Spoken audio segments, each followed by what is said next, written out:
कयामत से पहले।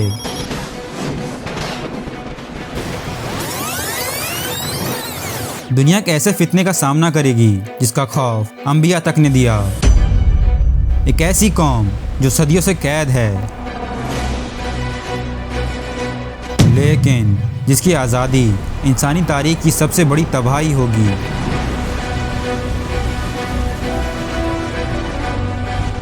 ये कहानी है जुल्करनैन की, उस बादशाह की जिसे अल्लाह ने कुदरत, हिकमत और हुकूमत अदा की, जिसके बारे में कुरान कहता है, हमने उसको जमीन में बड़ी दस्तरस दी थी और हर तरह का सामान अता किया था। और फिर जुल्करनैन एक ऐसी कौम के पास पहुंचा जहां के लोग बहुत मुश्किल से बात समझते थे और उन्हें जुल्करनैन से दरख्वास्त की, जिसके बारे में कुरान कहता है, उन लोगों ने कहा कि जुल्करनैन याजूज और माजूज जमीन में फसाद करते रहते हैं, भला हम आपके लिए खर्च का इंतजाम कर दें कि आप हमारे और उनके दरमियान एक दीवार खींच दें। जुल्करनैन ने कहा कि खर्च का जो मकदूर खुदा ने मुझे बख्शा है वो बहुत अच्छा है। तुम मुझे कुव्वत बाजू से मदद दो, मैं तुम्हारे और उनके दरमियान एक मजबूत ओट बना दूंगा। फिर लोहे के पहाड़ खड़े किए गए और उन पर पिघला हुआ तांबा डाला गया, एक ऐसी दीवार जिसे याजूज माजूज न चढ़ सके न तोड़ सके। और फिर पैगंबर रसूलुल्लाह सल्लल्लाहु अलैहि वसल्लम ने हमें खबरदार किया, एक बहुत बड़ा फितना और अजीम शर बिल्कुल करीब आ चुका है जो दुनिया के हर इंसान को बर्बाद कर देगी। हर सरहद, हर शहर, हर इंसानी कुव्वत उनके सामने बेबस होगी। ये सिर्फ एक पुरानी कहानी नहीं, ये अल्लाह और उसके रसूल की दी हुई वो हकीकत है जो अभी आनी बाकी है। याजूज माजूज, कयामत का सबसे खौफनाक फितना।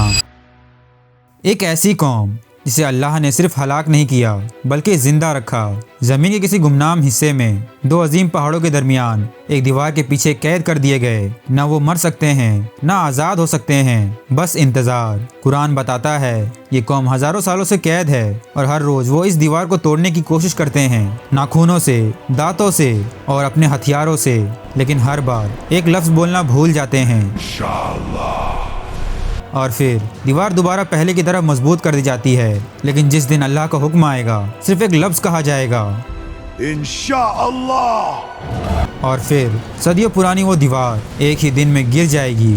और जब याजूज माजूज निकलेंगे तो दुनिया पर ऐसी तबाही होगी जिसे इंसानी तारीख कभी नहीं भूल पाएगी।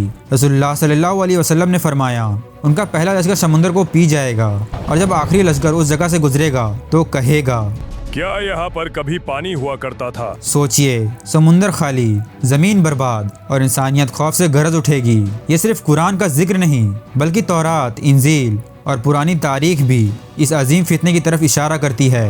यह है याजूज माजूज, एक ऐसी खौफनाक कौम जो अभी भी एक बंद दीवार के पीछे कैद है, रोज उसे चाटती है, रोज इसे तोड़ने की कोशिश करती है और ये दुनिया उनके रिहाई के दिन के करीब होती जाती है। और आज की वीडियो में हम समझेंगे कि आखिर याजूज माजूज असल में है कौन, क्या वो इंसान है या कोई और मखलूक, और वो कहाँ कैद हैं, और सबसे बड़ा सवाल, क्या उसके निकलने का वक्त करीब आ चुका है। कुरान पाक इस अजीम वाक़ये को तफसील से बयान करता है। ये कहानी जुड़ी हुई है एक अजीम और ताकतवर बादशाह जुल्करनैन से। जब वो दो पहाड़ों के दरमियान पहुंचे तो उन्हें एक ऐसी कौम मिली जो मुश्किल से बात समझ पाती थी और उन लोगों ने दरख्वास्त की, जिसके बारे में कुरान कहता है, उन लोगों ने कहा कि जुल्करनैन याजूज और माजूज जमीन में फसाद करते रहते हैं, भला हम आपके लिए खर्च का इंतजाम कर दें कि आप हमारे और उनके दरमियान एक दीवार खींच दें। जुल्करनैन ने कहा कि खर्च का जो मकदूर खुदा ने मुझे बख्शा है वो बहुत अच्छा है। तुम मुझे कुव्वत बाजू से मदद दो, मैं तुम्हारे और उनके दरमियान एक मजबूत ओट बना दूंगा। तो तुम लोहे के बड़े बड़े तख्ते लाओ। चुनाचे काम जारी कर दिया गया। फिर शुरू हुई तारीख की सबसे अजीम दीवार की तामीर। कुरान बताता है कि दीवार के तामीर में लोहे के टुकड़े और पिघला हुआ तांबा यूज हुआ और एक ऐसा स्ट्रक्चर है जो इंसानी कुव्वत से ज्यादा अल्लाह की कुदरत का निज़ाम था। आज मॉडर्न साइंस भी मानता है कि आयरन और कॉपर का कॉम्बिनेशन एक बेहद मजबूत अलॉय क्रिएट करता है जिसे तोड़ना लगभग नामुमकिन होता है। यानी ये कोई आम दीवार नहीं थी, ये थी कयामत तक के लिए एक इलाही कैद। लेकिन सबसे बड़ा सवाल अब भी बाकी है कि आखिर याजूज माजूज है कौन, क्या वो इंसान है या जिन या कोई शयातीन, उलमा के मुताबिक याजूज माजूज हजरत नूह अलैहिस्सलाम के बेटे याफिस के नस्ल से हैं, यानी वो इंसान हैं, लेकिन उनकी तादाद, उनकी ताकत और उनका फसाद आम इंसानियत से कहीं ज्यादा खौफनाक होगा। सहीह बुखारी के मुताबिक रसूलुल्लाह सल्लल्लाहु अलैहि वसल्लम ने फरमाया, आदम की औलाद के हर 1000 में से 999 याजूज माजूज से होंगे। सोचिए, हम सिर्फ एक और वो 999। ये सिर्फ एक कौम नहीं बल्कि इंसानी तारीख का सबसे बड़ा लश्कर होगा। सुनन इब्न माजा के मुताबिक वो हर रोज अपनी कैद की दीवार को खोदते हैं, इतना कि जब रोशनी नजर आने लगती है तो उनका लीडर कहता है, वापस चलो, कल हम इसे तोड़ देंगे। लेकिन हर रात अल्लाह उस दीवार को पहले से भी ज्यादा मजबूत कर देता है और ये सिलसिला हजारों सालों से चल रहा है। रोज कोशिश, रोज नाकामी, सिर्फ एक वजह से। वो कहते थे, वापस चलो, कल हम इसे तोड़ देंगे। मगर इंशाअल्लाह नहीं कहते थे। वो कहते थे कल तोड़ देंगे, मगर इंशाअल्लाह कहना भूल जाते थे। फिर एक दिन जब अल्लाह का फैसला होगा, इंशाअल्लाह, और सही मुस्लिम के मुताबिक उसी एक जुमले की बरकत से दीवार टूट जाएगी। फिर दुनिया देखेगी वो मंजर इसे सोचकर भी रूह कांप उठती है। याजूज माजूज का पहला लश्कर बुहायरा तबारिया का सारा पानी पी जाएगा और जब आखिरी लश्कर गुजरेगा तो कहेगा, क्या यहाँ पर कभी पानी हुआ करता था? सोचिए, एक ऐसी फौज जो समुंदर को खाली कर दे, जिसे ना बॉर्डर रोक सके, ना मिसाइल्स, ना टैंक्स और ना एटम बॉम्ब्स। इंसानियत की हर मिलिट्री पावर उसके सामने बेबस हो जाएगी और तब दुनिया समझेगी कि असली कुव्वत सिर्फ अल्लाह के हाथ में है। उस वक्त हजरत ईसा अलैहिस्सलाम जमीन पर पहले से मौजूद होंगे। रसूलुल्लाह सल्लल्लाहु अलैहि वसल्लम ने फरमाया, जब दज्जाल अपना फितना पूरी दुनिया में फैला चुका होगा, जब अक्सर लोग उसे खुदा मानने लगेंगे, उसी लम्हे में अल्लाह हजरत ईसा अलैहिस्सलाम को आसमान से नाजिल करेगा। वो ना कोई नया दीन लाएंगे और ना ही कोई नई शरीयत, बल्कि वो नबी मोहम्मद सल्लल्लाहु अलैहि वसल्लम की उम्मती बनकर आएंगे और दज्जाल को कत्ल करेंगे।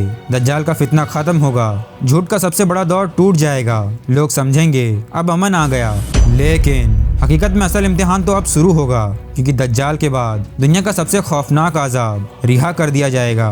क्योंकि नबी सल्लल्लाहु अलैहि वसल्लम ने फरमाया, एक बार के लिए दज्जाल से लड़ा जा सकता है, लेकिन एक ऐसा लश्कर जिससे कोई इंसानी ताकत नहीं लड़ सकता, क्योंकि दज्जाल के बाद दुनिया का सबसे खौफनाक अजाब रिहा किया जाएगा, याजूज माजूज। उस वक्त अल्लाह हजरत ईसा अलैहिस्सलाम पर वही करेगा, मैंने अपने ऐसे बंदे निकाल दिए हैं जिनसे लड़ने की ताकत किसी इंसान में नहीं। ये एक इलाही वार्निंग होगी कि अब इंसानी कुव्वत बेकार है। फिर अल्लाह के हुक्म से हजरत ईसा अलैहिस्सलाम और तमाम मोमिनीन को लेकर कोहे तूर की तरफ चले जाएंगे, क्योंकि याजूज माजूज का फितना सिर्फ जंग नहीं होगा, वो तबाही होगी जो पूरी दुनिया को निगल जाएगी। वो जमीन पर इस तरह फैलेंगे जैसे सैलाब, खेतियाँ बर्बाद किए जाएंगे, दरिया सुखा दिए जाएंगे और रिसोर्सेज खत्म हो जाएंगी। हदीस के सारे बताते हैं वो जानवरों को भी नहीं छोड़ेंगे और इंसानी लाशों को पैरों तले रौंदते चले जाएंगे। हर शहर, हर बस्ती, हर जिंदगी फसाद में बदल जाएगी। ये सिर्फ कत्ल का फितना नहीं होगा, ये होगा जिंदगी का निजाम का खात्मा। लोग भूख से मरने लगेंगे, पानी कीमती हो जाएगा और जमीन पर रहना नामुमकिन हो जाएगा। ना तलवार, ना मिसाइल्स, ना आर्मीज, ना टेक्नोलॉजी, कुछ भी काम नहीं आएगा, क्योंकि जब अल्लाह का हुक्म आ जाए तो इंसानी हथियार सिर्फ आवाज रह जाते हैं। फिर हज़रत ईसा अलैहिस्सलाम और मोमिनीन अल्लाह से दुआ करेंगे, मदद मांगेंगे और फिर बिना किसी मिसाइल के, बिना किसी न्यूक्लियर वॉर के अल्लाह अपनी कुदरत को वो मंजर दिखाएगा जिसे दुनिया कभी भूल नहीं पाएगी। अल्लाह याजूज माजूज के गर्दनों में नगफ नाम का कीड़ा पैदा करेगा, एक ऐसा माइक्रोस्कोप आजाब जो उनकी सबसे बड़ी फौज को एक ही रात में खत्म कर देगा। ना कोई जंग होगा, बस अल्लाह का हुक्म। फिर एक ही रात में याजूज माजूज की पूरी कौम ऐसे हलाक कर दी जाएगी जैसे सब एक ही जान थे। न लंबी जंग, न मिसाइल्स, न आर्मीज, बस अल्लाह का हुक्म। सुबह होगी और जमीन लाशों से भरी होगी, हर तरफ सिर्फ मौत। बदबू इतनी शदीद होगी कि सांस लेना भी मुश्किल हो जाएगा। दुनिया अपनी तारीख का सबसे खौफनाक मंजर देखेगी। फिर अल्लाह भेजेगा ऐसे अजीम परिंदे जिनकी गर्दनें बुख्ती ऊंट जैसी लंबी होगी। वो उन लाशों को उठाएंगे और दूर सुनसान वादियों में फेंक देंगे। फिर आसमान से मूसलाधार बारिश नाजिल होगी और जमीन को इस तरह साफ कर देगी जैसे शीशा धोया गया हो।